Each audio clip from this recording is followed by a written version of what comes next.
Dzień dobry, moi drodzy, co prawda trochę chce mi się płakać, bo to jest ostatni odcinek serialu 6 rano, ale to nie zmienia faktu, że i tak możemy po prostu wspólnie krzyknąć Good morning, Vietnam! Moi kochani, witam was bardzo serdecznie w piątek, w ostatnim odcinku, tak jak powiedziałem, serii 6 rano, oczywiście w tym tygodniu. Moi drodzy, bardzo się cieszę, że kończymy ten tydzień wspólnie, że chcecie kolejnego poranka, ostatniego dnia tego tygodnia, takiego powiedzmy normalnego ostatniego dnia, chociaż nie do końca, ale że chcecie coś sensownego zrobić. Moi drodzy, dzisiaj oczywiście jest piątek i dlatego oczywiście jest z nami Pandziocha. Skoro jest Pandziocha, to będzie też oczywiście filmik pandziowy, a żebym już więcej nie mówił słowa oczywiście, to wam go po prostu może puszczę. Zobaczcie, jakie łaknienie jest u mamy pandy, żeby spać ze swoim dzieckiem i żeby go nie wypuszczać z rąk.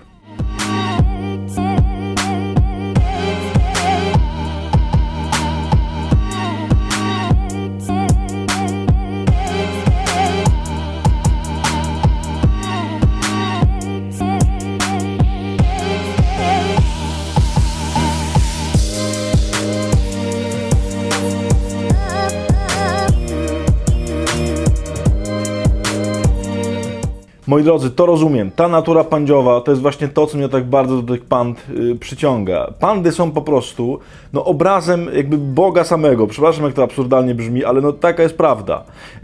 Bóg tak właśnie z nami ma. On po prostu nie może nas wypuścić z rąk. On po prostu nie może pozwolić, żebyśmy sami gdzieś tam łazili, chociaż nam oczywiście pozwala, bo nas bardzo szanuje, ale jak tylko może, jak tylko mu damy po prostu okazję, natychmiast nas chwyta z powrotem. Kochani, do rzeczy. W sensie cytat dzisiaj, jaki to będzie cytat, bo będzie cytat oczywiście związany z tym, co wam pokazałem. Dzisiaj sobie zajrzymy do Księgi Liczb i cytat będzie następujący. Stosownie do rozkazu Pana danego Mojżeszowi, Lewici nie zostali spisani razem z resztą Izraelitów. Moi drodzy, mogłoby się wydawać, że to dzisiejsze zdanie jest jakieś takie w ogóle żadne, nie opowiada jakiejś żadnej fascynującej rzeczy, nie ma w nim jakiejś dawki takiego wsparcia i tak dalej, ale za tym zdaniem, moi drodzy, kryje się coś absolutnie ekstra. Żeby to dobrze zrozumieć, to muszę wam najpierw pokazać pewien kontekst. Zdanie jest z Księgi Liczb i opisuje jeden z momentów, kiedy Izraelici szli z Egiptu do ziemi obiecanej. Kiedy idą, jest ich tam bardzo dużo, jak się okazuje, przynajmniej tak podaje Biblia, nie wiadomo, czy tyle ich tam było, czy to nie jest pewnego rodzaju metafora, ale podaje, że było ich tam 600 000 ponad. Mają ogromny problem z wyruszaniem, z rozbijaniem obozów, ze składaniem namiotów i tak dalej, no bo kupa ludzi.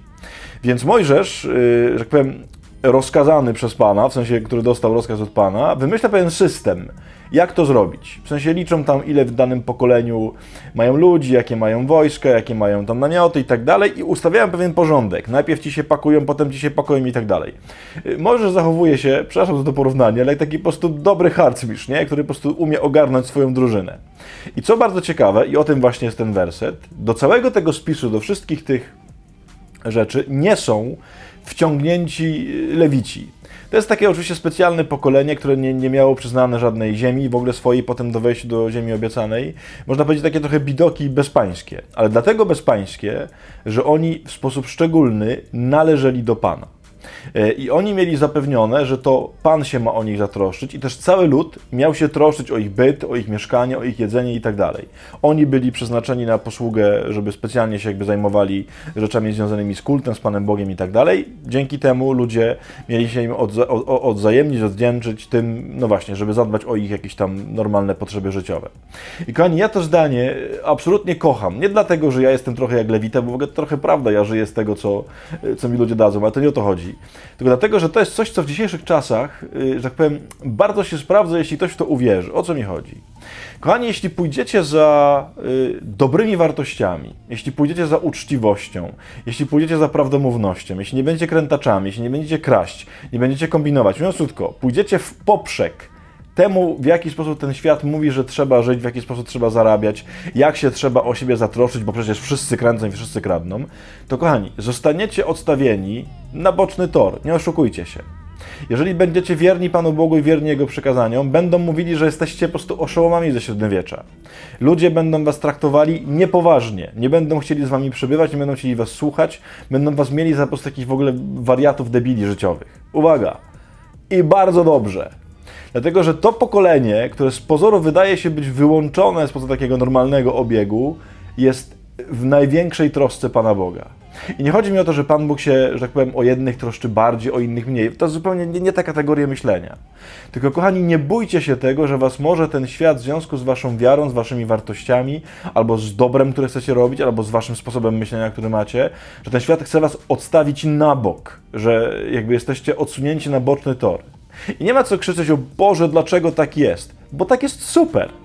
Dlatego, że moi drodzy, właśnie wtedy dostajecie się w specjalne ręce Pana Boga, który, że tak powiem, specjalną opiekę i specjalną ścieżkę dla was szykuje. I kochani, ja tego nieustannie doświadczam.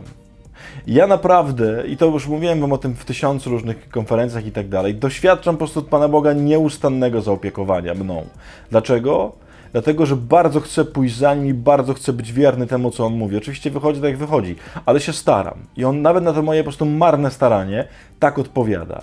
Więc nie bójcie się tego. Nie bójcie się tego, co ten świat będzie mówił względem waszych wartości, waszego myślenia, waszego wyznawania, dobra, które chcecie praktykować w życiu i tak dalej. Nie bójcie się, bo w ten sposób, tak jak to Pan da dzisiaj z filmiku, Pan Bóg bierze was na ręce i będzie się wami opiekował. Pan wam po prostu da.